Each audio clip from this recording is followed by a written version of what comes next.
Okay, throughout this program, you're going to hear me talk about the connective breath.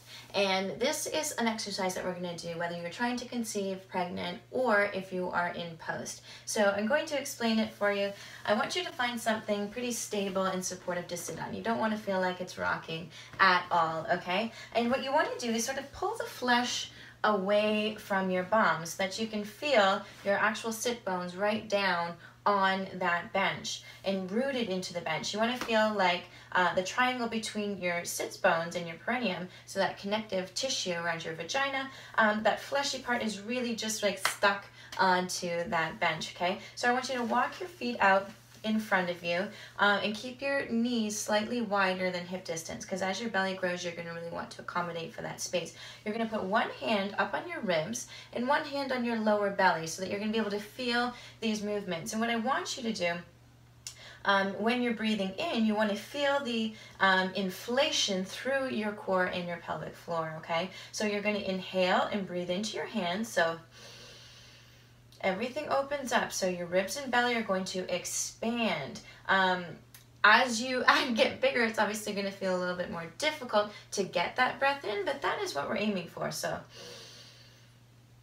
and then on your exhale breath, you should really feel like there is a deflation going on in your core and your pelvic floor, right?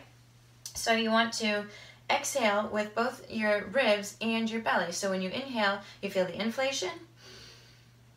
Exhale.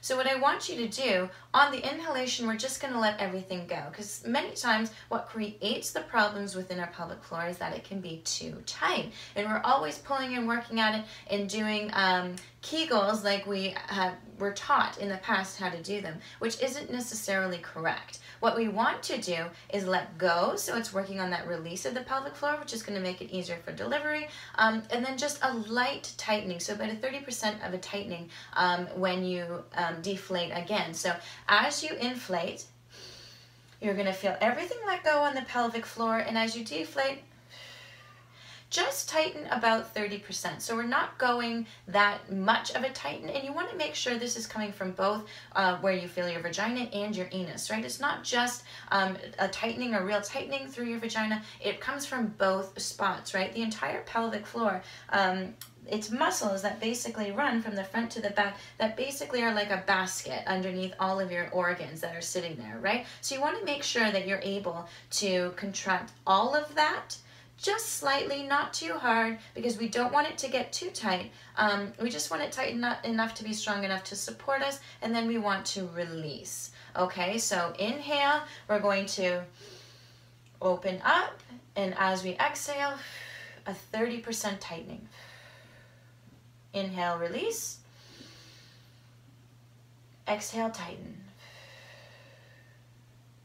As we get into the later stages of pregnancy, we're going to actually drop the tightening. We're not going to need it, because what we want to do at that point is actually focus on letting go and releasing the pelvic floor. That's going to make it easier for us to deliver. So the point being that we build that strength going into those last stages of pregnancy, and then we're really going to work on the release to make our labor easier.